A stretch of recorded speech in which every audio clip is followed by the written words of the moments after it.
The information shared on Light Body Radio is for educational and informational purposes only. The content of this podcast is not intended to be a substitute for professional medical advice, diagnosis, or treatment. Always seek the advice of your physician, licensed healthcare provider, or qualified wellness practitioner with any questions you may have regarding a medical condition or health goal. Dr. Lara May, her guests, and affiliates do not claim to cure, prevent, or treat any condition and are not responsible for any actions taken based on the information shared in this podcast. By listening to this podcast, you acknowledge that you are responsible for your own health decisions and that any actions you take based on the content are at your own discretion and risk. Thank you for tuning in to Light Body Radio.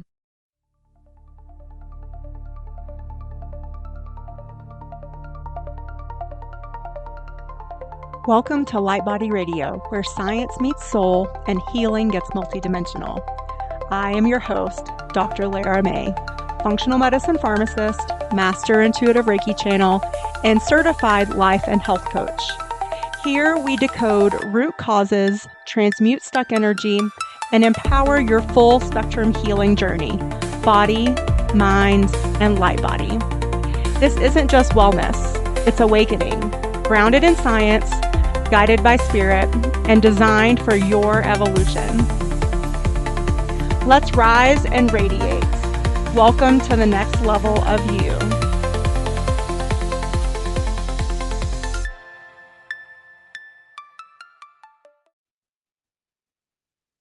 Hello and welcome to Light Body Radio. I'm your host, Dr. Lara May, and today we have with us Eve Hall, and she is the host of an award-winning podcast called Please Me. It's a bilingual podcast that destigmatizes and normalizes conversation about sex, sexuality, and sexual health. Again, she is the host. She's a licensed physical therapist and intimacy coach, and she's also an ASN magazine columnist and keynote speaker. Her show explores the many facets of human sexuality through empowering solo episodes and bold, insightful guest interviews. So welcome. I feel like we'll go through the rest of your bio as we talk and have you tell your story. So hi, how are you? Hi, great. Thank you for having me on the show. Yeah, so tell us a little bit about your story and how you came to be passionate about bringing more destigmatization to both men and women's health issues. Absolutely. So I am a licensed physical therapist, and I have been treating physical therapy clients for over 25 years. It seems unbelievable to say that, but it's true. And about 8 years ago, I got divorced and went on my own sort of sexual exploration journey. And I became very interested in sexual health conditions, and I specialized in those conditions and became an expert in the pelvic floor. So my practice is called Inspire Health Physical Therapy and Wellness, and I specialize in the pelvic floor and sexual health conditions. I like to say sexual health conditions because I think it sounds sexier than the pelvic floor, which sounds very clinical. And a lot of times people are like, what is that? I don't even understand what that is or where that is in my body, because nobody really talks about their pelvic floor, So sexual health, I think, is more relatable.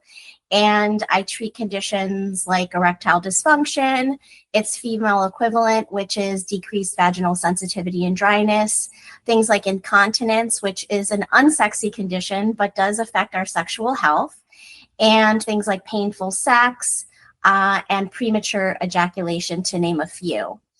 And so during my time treating patients with things like erectile dysfunction, etc., I would have clients come to me or patients come to me and say, I am here for this condition. However, my wife doesn't know I'm here, or my husband doesn't know I'm here.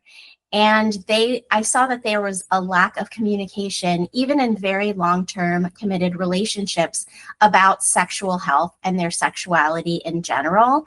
And I found a real need for opening up these conversations and destigmatizing these conversations and normalizing these conversations, because This sex is how we all got here, right? And if we're not talking about something so essential, we are really missing the boat in terms of expanding our pleasure. Yeah, so much of what you said is so true. And since you already mentioned one thing that people don't really understand, let's start there. Can you explain what the pelvic floor is and why it's so important?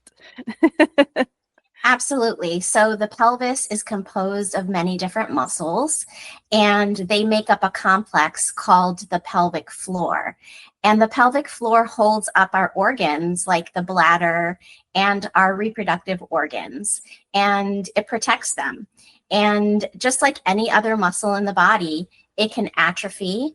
The vagina is also a muscular um, an anatomical part on our body, as is the penis, right? The penis has muscles in it as well, and they can atrophy, they can weaken when not used over time.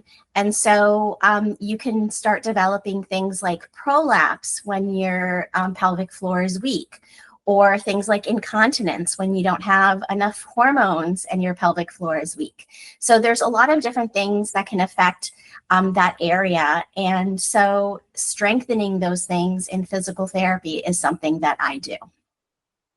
Beautiful. I mean, I know throughout my yoga teacher training and all the classes, yoga classes I've taken over the years, we do talk about pelvic floor in that respect. But I think if, you're not a yogi and like yoga is not in your realm at all, then yeah, I think the pelvic floor can still be sort of that mystery of, well, what is that and why should I care? And I think too, it's worth mentioning that a lot of what you, mentioned just in that little explanation, I think a lot of women think about, well, if I've had kids, I need to worry about that. But if I haven't had kids, then do I need to worry about that stuff? And actually, the answer is yes. Because even if you have had some sort of gynecological surgery, maybe for, cancer removal or something like that, then those issues can be, they can become a problem. Absolutely. There's a lot of conditions like cancer, like you mentioned. If a person has a hysterectomy or they have any kind of pelvic surgery, this can cause issues in the pelvic floor. And this is not just for women in menopause, right? This is younger women that are experiencing these particular surgeries or conditions like cancer. And if you've had radiation and chemotherapy, oftentimes that will throw you into early menopause, which can also cause issues in your pelvic floor. And, the smooth muscles in your body are not something that are easy to strengthen. So the pelvic floor is made up of both like muscles that you can sort of control, right? And then muscles that you can't really control, like your heart. Your heart is always beating, right? You don't have to really do anything to it because it's just naturally beating. That is a smooth muscle and it's working all the time and stay strong because it has the pump to be alive. But in order to strengthen your heart, you can walk, you can run, you can exercise. So those are ways that you can strengthen the heart.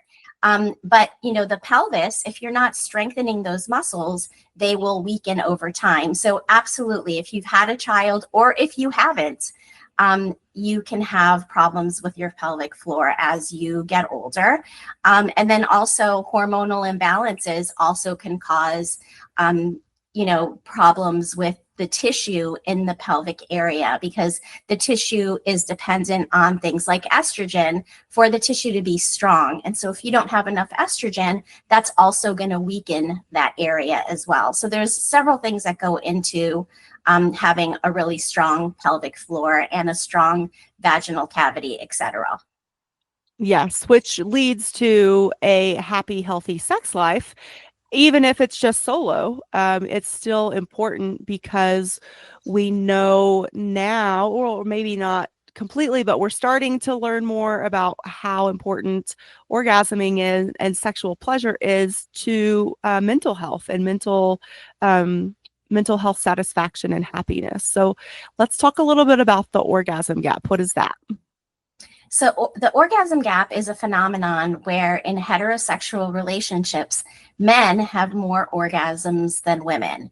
And this goes across the board from everything from hookups to marriage and every other relationship in between. And there's a lot of reasons why the orgasm gap exists. But one of those reasons is that when we are looking at sex from a standpoint of an outsider looking at like a television show or a movie or even porn, oftentimes male pleasure is the focus of the sexual experience that you are watching, and penetrative sex is what's emphasized. And that is not how women orgasm necessarily. That is how men orgasm. So only 3 to 5% of women can orgasm from penetration alone. And the number can go up if you include penetration and external clitoral stimulation, then that number can go up.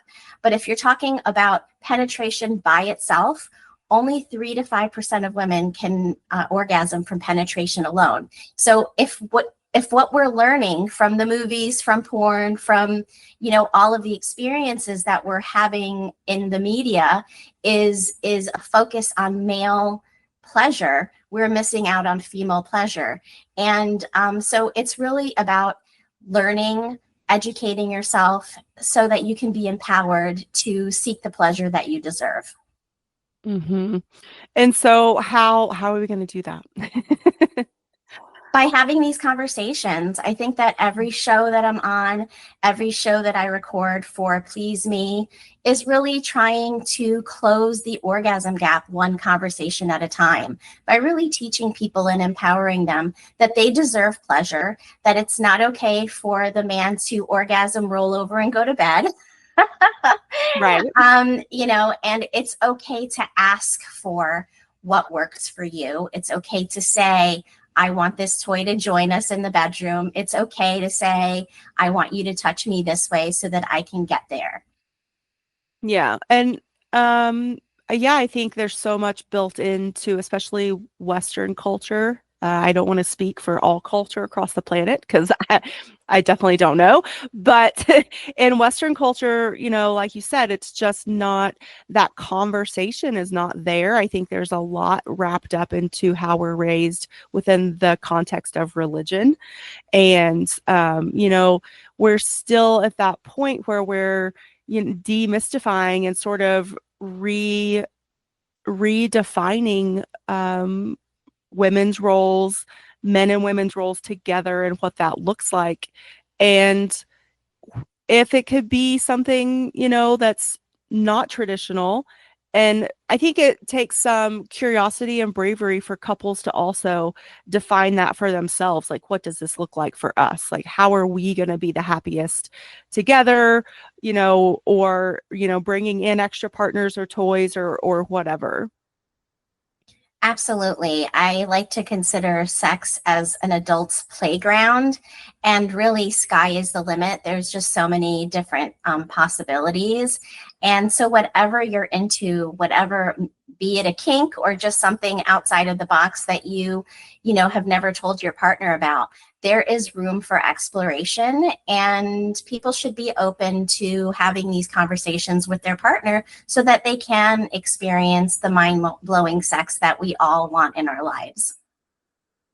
And you mentioned society and you mentioned religion, right? And these are all part of sort of our patriarchal system. And so it makes sense that male pleasure in a patriarchal system is going to be at the forefront.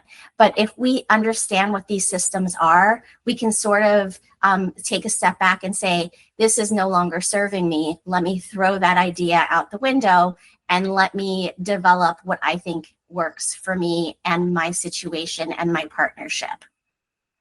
Yeah, and I love the way you said it too, because notice how we're not shaming or, you know, like being overtly negative about that patriarchal system. It's just about awareness, and again, bringing awareness to where we are so that we have that empowerment and that decision making autonomy to change it if we want to. If it's not working for us, let's, you know, we have the power to change it, and we should be able to do that.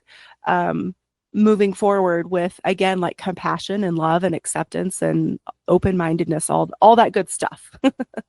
Absolutely. And mindset is so important. You know, if you're only focusing on the negativity of patriarchy, you can really like just go down a spiral of negativity in life in general, right? So Sure. Yeah, thinking about things in a positive light, understanding that we are part of systems and what systems do serve us and what systems don't serve us. And we can make the choice. We are individuals, and we have freedom to make the choice for ourselves. So learning is so key to this piece of the puzzle in order to really get our needs met.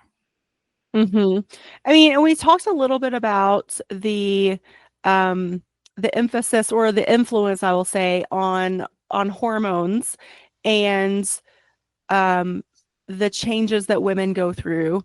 And or I think, like these hormone fluctuations can happen actually really early for some Mhm. women too. And I think that's also not talked about. So this doesn't have to be just a conversation about menopause or perimenopause, but I think so a lot of women, even in their, 30s at least, and maybe even the 20s, I don't know, start to experience hormone fluctuations. And well, and especially if they're, postpartum, there's definitely hormone fluctuations there.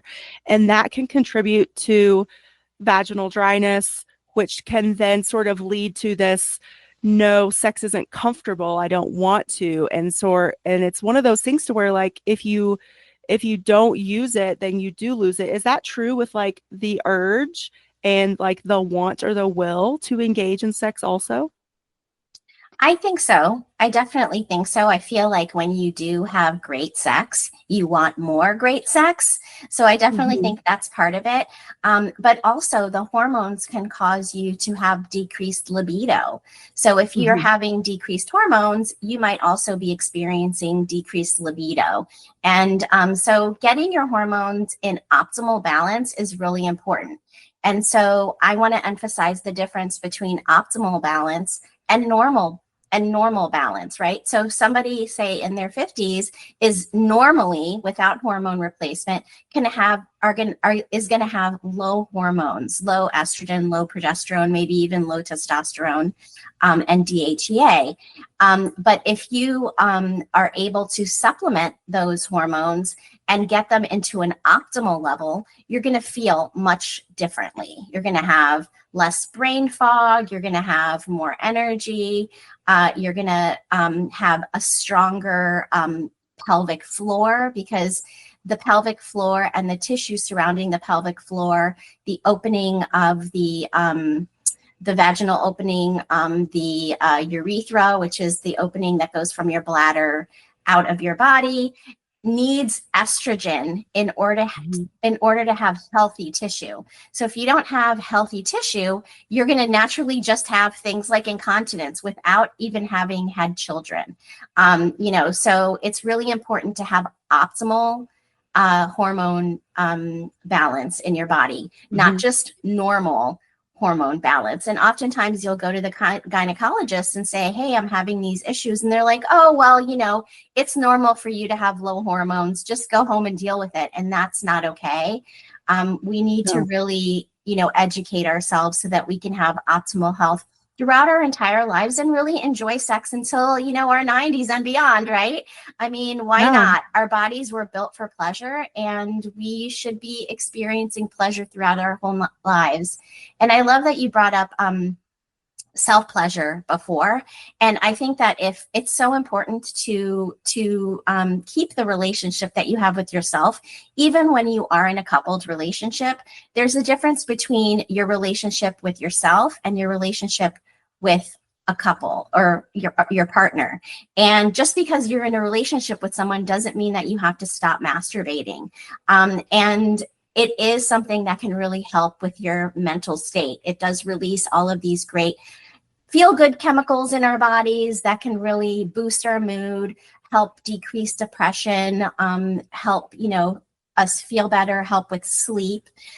So there's a lot of great benefits. And you also mentioned, that these decreases in hormones can happen in their 30s. And a lot of women do experience in their 30s, a decrease in hormones, and they start their perimenopause journey earlier than many doctors even realize.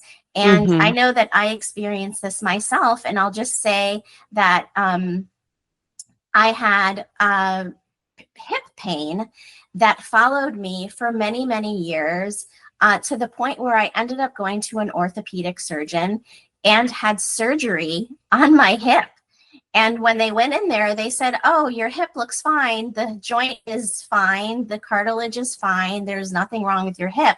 So why was I experiencing severe pain in my hip for 7, 8, 9 years? It's because my hormones were depleted and diminishing over time, and it was causing more and more joint pain. And so I ended up, because I was not diagnosed properly, having an unnecessary surgery to my hip.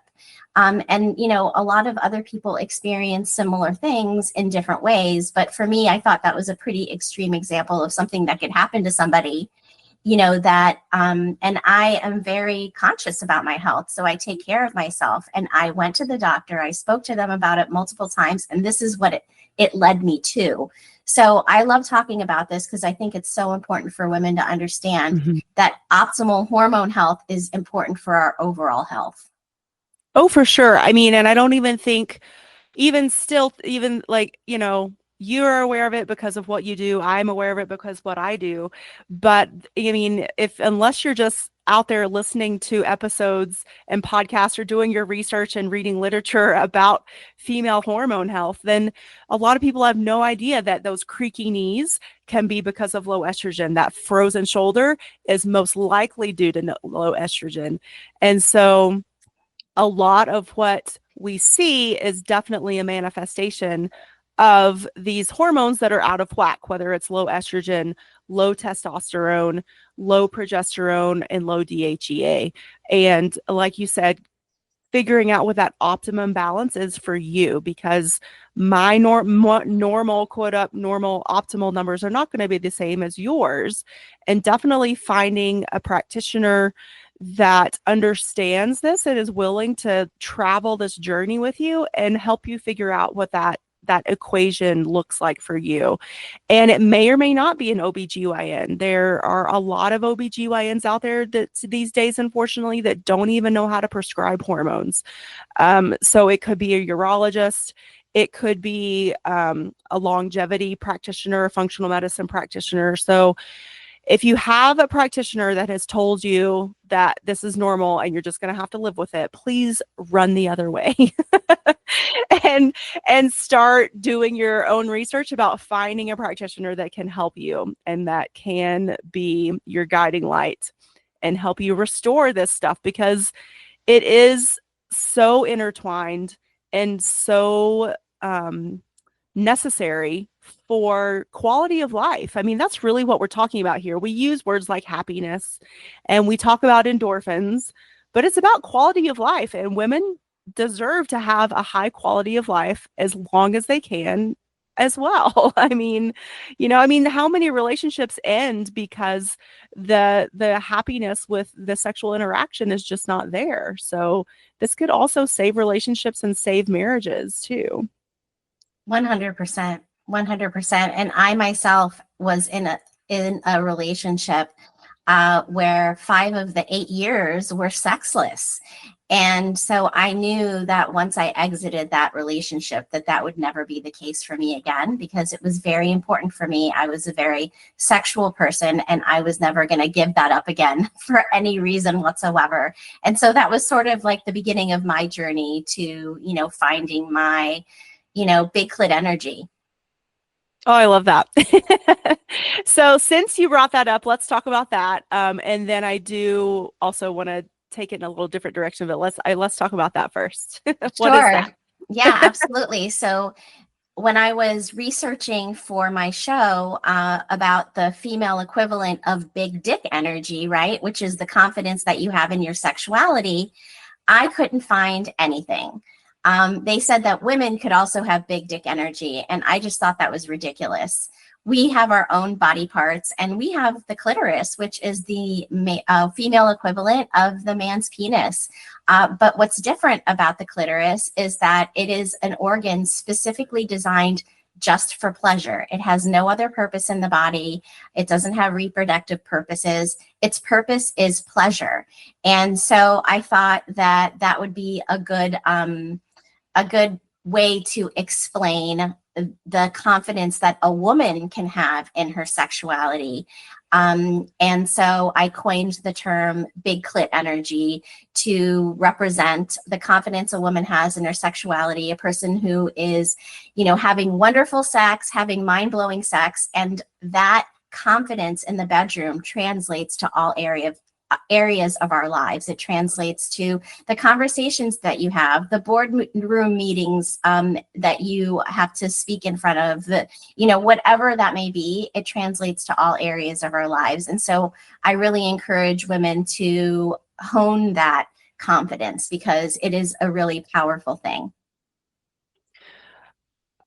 I can't really second that answer any more than, yeah, for sure. Again, because I think it comes down to fulfillment. And when you're fulfilled, you show up different in life. And yeah, so that permeates to everything in your life. And so where do I want to go? So let's talk actually about the prevalence of erectile dysfunction, because sexual dysfunction definitely, I think, women might be known more for their sexual dysfunction because of this lack of orgasming, and this only that 3 to 5% that can gain pleasure from the penetrative sex. But there's definitely, I think, the numbers of erectile dysfunction are probably increasing, if my understanding is correct. Is that true? So they do increase over time. So it's interesting because 20% of men will have erectile dysfunction of some form in their 20s. And it goes up 10% per decade. So 30% in their 30s, 40% in their 40s, 50% in their 50s, and so on. And so, yes, it increases over time. It's very common. And unfortunately, it's not talked about. So a lot of men suffer in silence for many, many years with low function because they're too ashamed to bring it up to their doctors or even talk to their partners about it. So it's important to have these conversations because it really is treatment for erectile dysfunction. There's a treatment that I do in my practice called acoustic wave therapy that helps to break up blockages in the tissue so that it can increase blood flow. And it also creates more capillary formation in the tissue over time. So you're not just breaking up blockages, but you're also creating more blood vessels that can bring more blood to the area. So it's a very effective treatment. It really is the gold standard in treatment for erectile dysfunction, and it's non-invasive.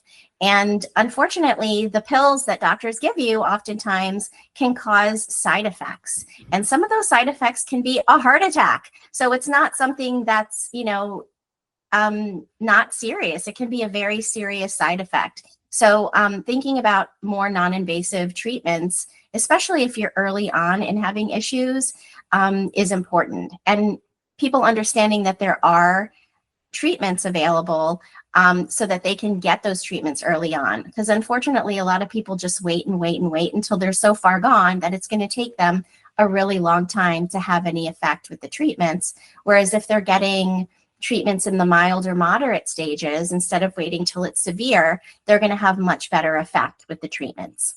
And then the female equivalent of that is decreased vaginal sensitivity and dryness. And that is also caused by lack of blood flow. So again, that's another treatment that I do in my practice. It's also the same treatment, but it's just a slightly different part of the machine that you use. And it does increase blood flow and break up blockages in the blood vessels so that women can also experience more blood flow. And when you don't have enough blood flow, you start having decreased sensitivity, which can happen, say, in a diabetic foot, right? If a diabetic foot doesn't have a lot of blood flow, it's going to be numb. And so the same thing can happen in the vagina and in the penis as well. If you're not having enough blood flow, you're going to have decreased sensitivity. And we want to keep that area sensitive.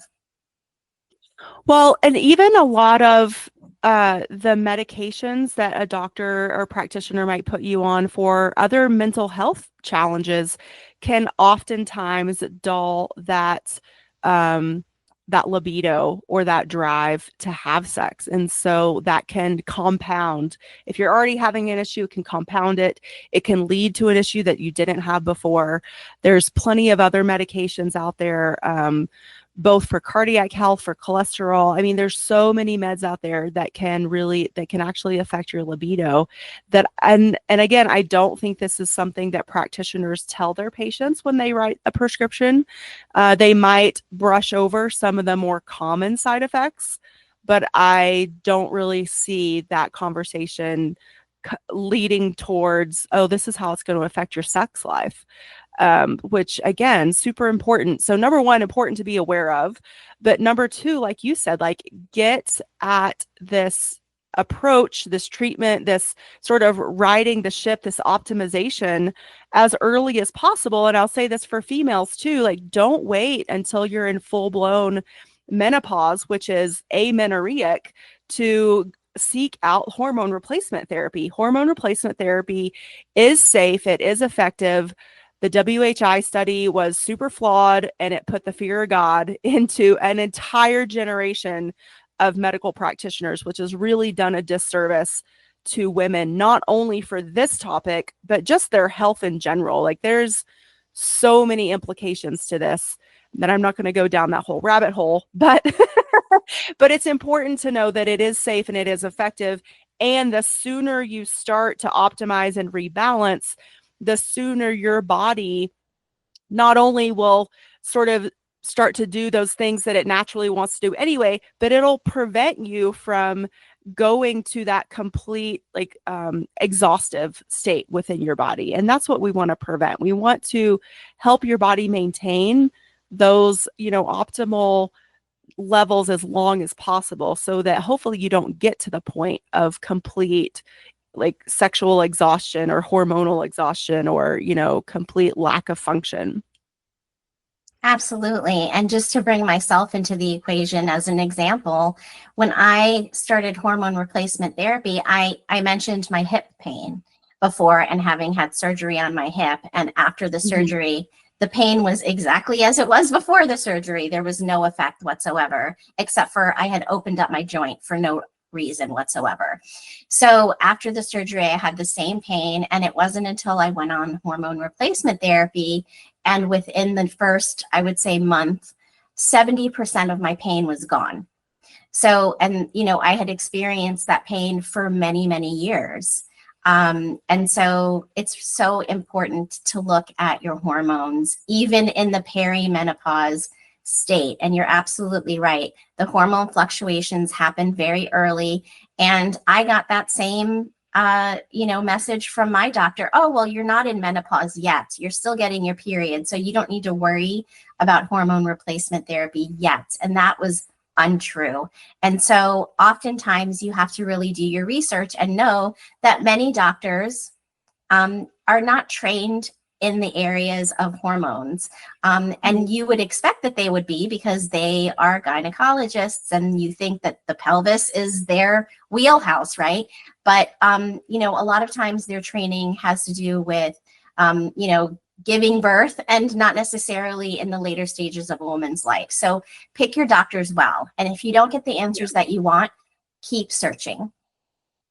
Yes. And it boggles my mind really.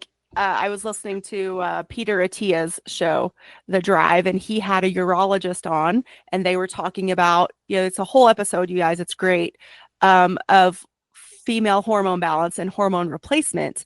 And, what's funny to me is that our practitioners, our doctors, can prescribe birth control all day long. And that's hormone replacement therapy. But when it comes to actually, optimizing for a later stage in life, they're completely in the woods and in the dark and it's like deer in the headlights, like they don't know what to do. And you'll get this with endocrinologists too. And you would think endocrinology, well, that's your entire hormone system of your entire body. But practitioners are taught to specialize. And so when they do that, that's really what they do. And they don't study any of these other things, and they're not taught any of these other things. So I do have compassion for them, but I also, like you, have been on the receiving end of that, being told of, oh, like, it's just something you have to get used to, or, oh, this number is fine, even though you're symptomatic. So even if, this is the other thing too, even if your numbers, quote unquote, look fine, that means they're within a reference range. That does not mean they're optimized for you. If you're having symptoms, then you deserve to get treated. And so it's important to, again, just keep looking. There are great practitioners out there. So don't lose hope, please. I love the fact that you bring up your labs, right? And oftentimes doctors will say, oh, let's review your labs. And they'll say, everything looks great. Everything's within range. And, they don't give you the paper to look at. Ask them for the copy of your lab report and look at all of the results, because you may be on the low end of normal, but that may be too low for you. Or you may be a couple of, numbers below normal, and they'll say, oh, well, that's close enough, it's fine. No, it's not necessarily fine. So really advocating for your own health is so important. It is so important. So I feel like we might have touched on this before when we talked about the orgasm gap, but what is the orgasm revolution? So the orgasm revolution is a movement that I started to bring awareness to the orgasm gap. And basically what it is a it's posting on social media that you are aware of what the orgasm gap is, and you have joined the revolution by buying a t-shirt that I sell that says orgasm equality on it, and posting yourself in that t-shirt and saying, I have joined the orgasm revolution, and this is what it's about. It's about bringing awareness to the orgasm gap.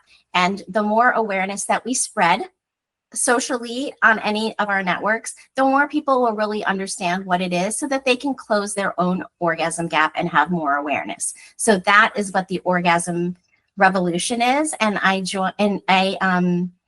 I invite your listeners to join the orgasm gap. You can find that t-shirt on pleaseme.online, which is my website. Beautiful, beautiful.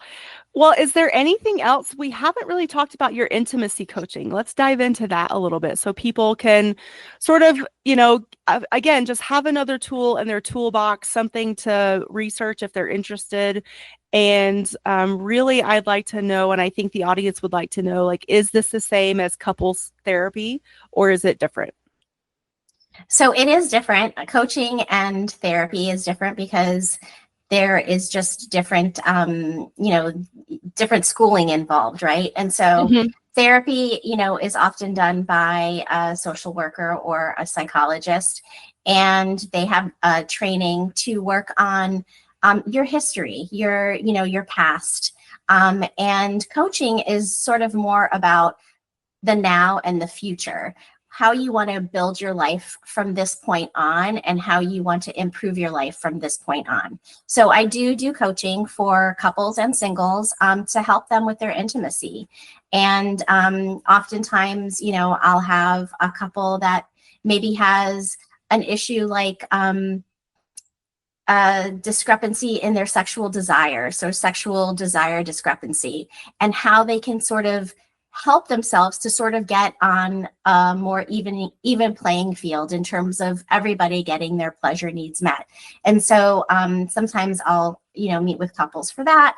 Sometimes it's a very personal thing with one person, an individual who is seeking help for one reason or another in terms of their sexuality. And so the coaching is really not about dealing with past trauma. It's really dealing with like the here and now, and how you want to build on your life now and improve your intimacy with yourself or with a partner.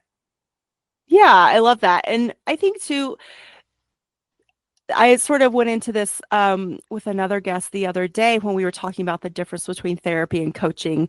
And again, I'm not knocking therapy. Therapy's great. I have a therapist and I also have a coach.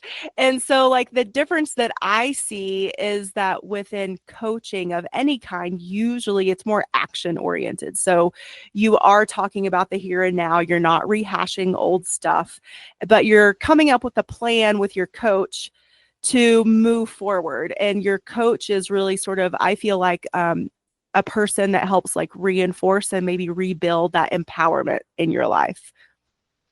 And holds you accountable. So it's like an Oh, yes. and holds you accountable. It's an accountability buddy that you, set goals with, and then talk to them about how you're reaching those goals.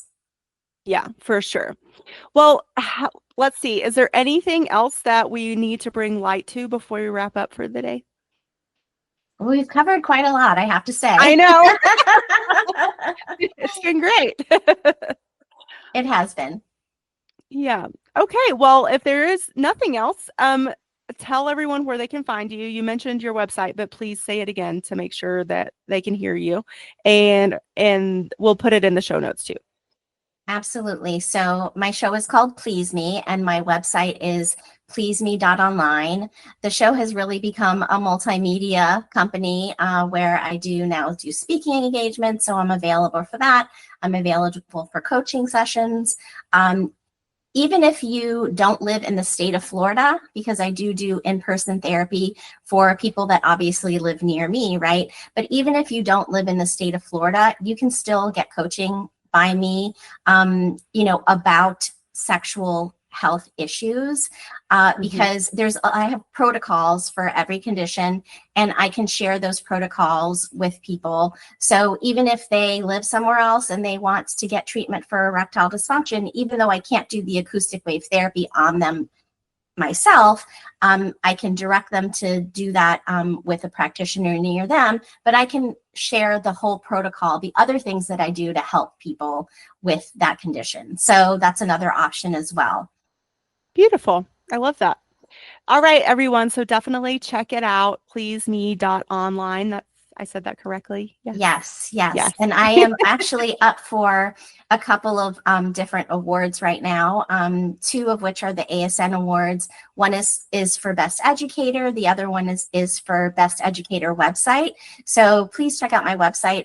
It is a plethora of information. I have a really great sex toy store on there, and all sorts of really fun things, products that I use myself, etc. So check it out. Beautiful. Well, again, everybody, this has been Eve Hall, and her website is pleaseme.online. So go check it out. And until next time, be good and be safe and have fun. Yes. Thank you for joining me on Light Body Radio, where functional medicine meets intuitive healing and transformation happens on every level. If this episode resonated with you, please like, share, and if you're ready to go deeper, visit drlaramay.com to book a functional medicine consultation or an intuitive healing session.